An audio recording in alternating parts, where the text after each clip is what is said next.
Yo, what's up mga kadwit? Meron na naman tayong bisita ngayong araw. At unahin na muna natin to. Magano tayo linis ng kanyang filter. And then carb clean. Tapos change oil. Yun lang, kay parang dignos. Ito yung ating mga inaalaga ang motor eh. Ayan mga tropa natin. So hindi ito nagpapagawa sa iba. Dito lang talaga to sa atin nagpapagawa. Kaya tirahin na natin to at baka tirahin pa ng iba.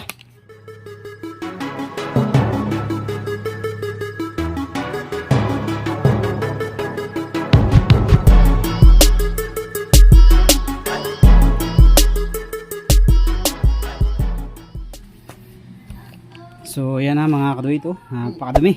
Hey there. So kailangan Subscribe lilinisan to na my yan. channel. And also press this bell icon. Carburetor niya lilinisan natin. Tapos full wave na pala yan. Sino nag full wave yan? Dumi ko. Ay ako nga pala nag full wave. Oh no! So yan na mga kadwit. Dumi yata yan. 7 months na yata walang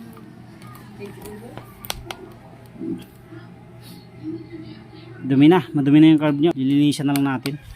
Tapos tune up na rin natin para ma-refresh yung kanyang valve clearance. Ilang taon lang din tune up yan?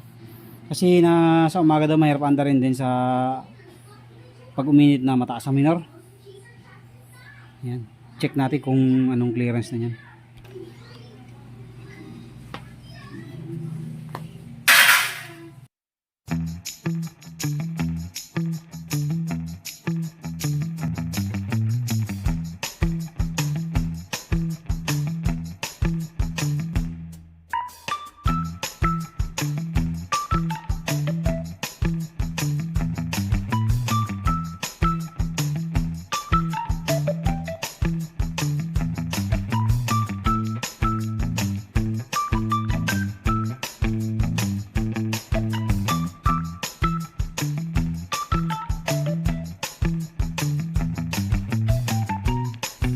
So cleaning muna natin mga kadwit, then check natin yung tappet niya kung kailangan i-tune up. Okay.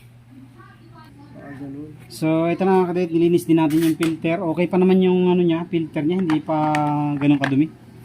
Alikabok lang. So balik na natin to.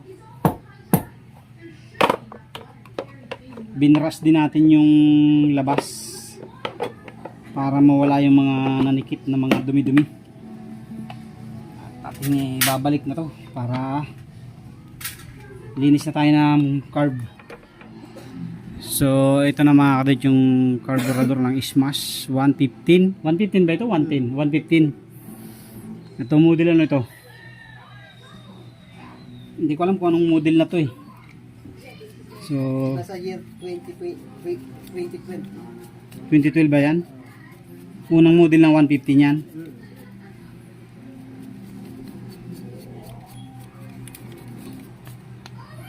So maliit pa yung carb niya. Mas maliit ito kumpara sa mga Wave 125, XRM 125. Pansinin nyo may overflow na siya oh. Ayan oh.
Ito.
Okay, tapos na tayo mga kaduit.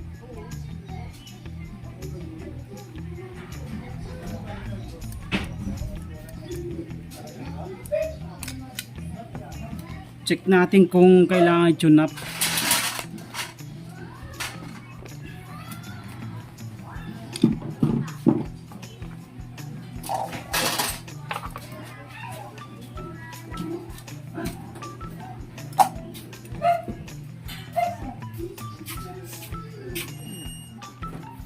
So yan ang mga kaduit, nabuksan na natin at ating i-tune up na. Sa pag-tune up ng ganitong mga smash, wala kasi ditong ano yan, sundutan sa magneto dito. So ang ginagawa dito, kakambyo mo lang ng segunda o kaya tersera, tapos ikutin mo lang yung gulong para tumiming dito. So mahirap silipin, kaya ang ginagawa ko, tinatanggal ko na rin lang to para yung bilog na yan. Ayan, itong timing gear nya, yung bilog na yan na may marka, kailangan nakatapat dito. Tapos dapat mag-play itong intake at saka exhaust. So parang medyo tukod na yung ibabaw niya kasi ang liit na ng play, kaya adjust na natin. Okay.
yan. Yung nagpa...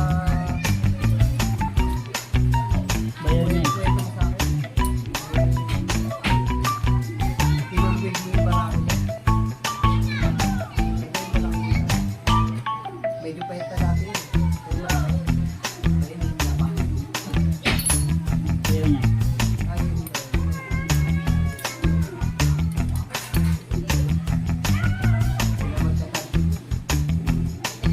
Sasalaksak yan. Kasi kala mo hindi kita. Hindi ko na. Sa ilalim ko na. Papasok ko.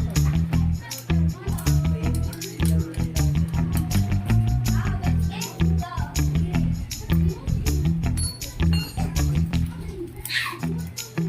Magkano po mong din. Okay. Tapos na. So, ang standard talaga niyan mga kaduit ay 8-12. 8 Nabago sir. intake. Medyo Tumakas ang bumaba. mababa na yung intake mo. In-adjust ko. Binaba ko na mga kaduit. Ginawa kong ano na lang. Size 8 na lang yun. Yung adjustment niya para medyo matipid din sa gasolina. Standard. Oo, kasi lumakas ang gas yan eh. Okay. So, balik na natin. Dumi. So, mga kadoy, tapos na tayo. Tune up. Change oil na rin muna natin bago natin testingin para malamig siya eh. Para ma-refresh na yung langis. Bibili ako tingnan.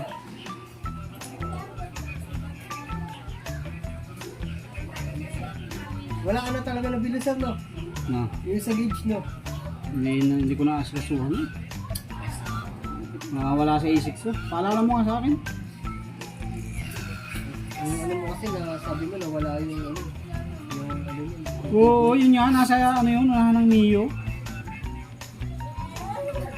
Kaya hindi wala kang ano ng gayahan.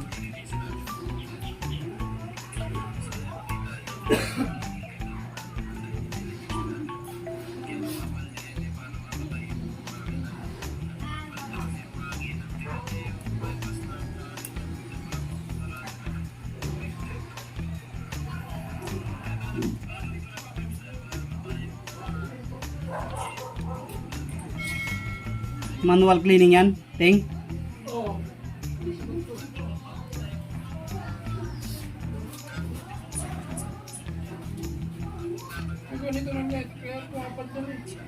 Buti sa itong kalsada nyo, hindi nyo napapausapan ng mga ito sa isang street ano, no? Na. Papatag nyo. Bakit? Sa inyo ba? Dati kasi sila, doon nagkaisa sila eh. Sa drainage naman ang problema nila barado. Ginawa sila, nag-impok sila. Kung baga yung linggo-linggo, o gusto matalo, hanggang sa naipon yung budget, nila pinatira. Speed. Diba, ang dami mo rin tao dito, kaya dito. Sa loob ng isang taon eh, malaki na maiipon eh. Sabi sa lahat na ano mo dito. Kawit mga BBC. Kabila.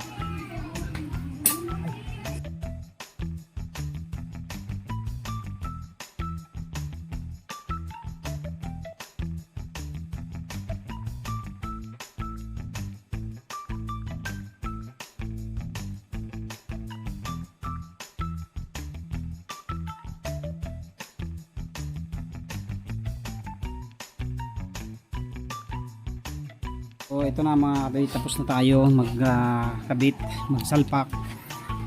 Kinabit na rin natin yung air filter para mas magandang ito, no. So yun nga lang yung mga ganitong carb kasi. Ito kasi meron talagang pagkakataon na mahirap talaga ito, no. Unlike ng mga carb ng mga 125 o ng mga wave na mas madaling ito, no.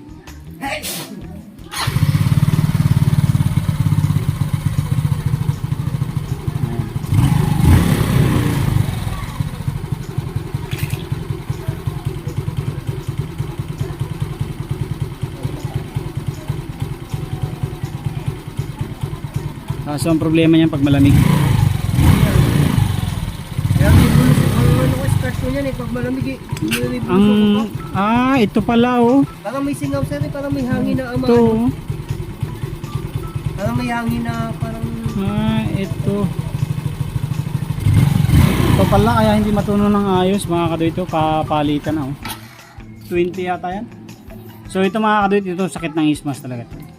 Hanapan natin ng pamalit dito. Kaya minsan hindi matuno, ito rin nagiging dahilan. Yan pala, parang, Ayan. parang missing, no? Palitan natin ng bago yan. So yan mga kadoy, pinalitan natin ng bagong hose. Butas na kasi yung sa kanya kanina eh. Tingnan natin kung matutuno natin ng ayos. Yun. Yun. Kasi pag sobra sa ere ka mga kadoy, pag sobra sa ere, talagang na ano siya, na didelay ang balik.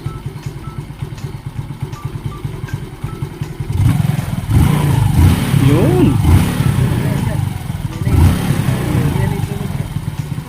Medyo mataas pa sir. Medyo baba pa. Pangit naman pag sobrang baba ng minero. Yun. Ayos na yan mga kabit. Okay na yan. Yun lang talaga sa mga ismas ito na buti nakita ko. Eto pag nabutas to talaga mahirap ito no. Sa diaphragm nya. Ayan o, one click mga kadawit oh. Oh. Wow. Ayos. Buti napansin ko mga kadawit yung butas. Nakalimutan ko na. Kasi sanay tayo sa mga wave, mga miyo, walang ganito yun. Okay na yan mga kadawit. Balik na natin yung mga flarings niya. At tapos na yan. At iyan na nga mga kadawit. Tapos na tayo. Napakalambot ng starting niya mga kaduwit. Hindi katulad kanina na nahihirapan. Kanina pagka ini-start medyo nahihirapan pa. Ngayon napakalambot. Ayan o. So observe nyo na lang yan kung magbabago pa. Okay, thank you very much po. God bless po sa inyo lahat. Nakapag-change oil tayo, palit filter, tune up, linis filter at linis carb.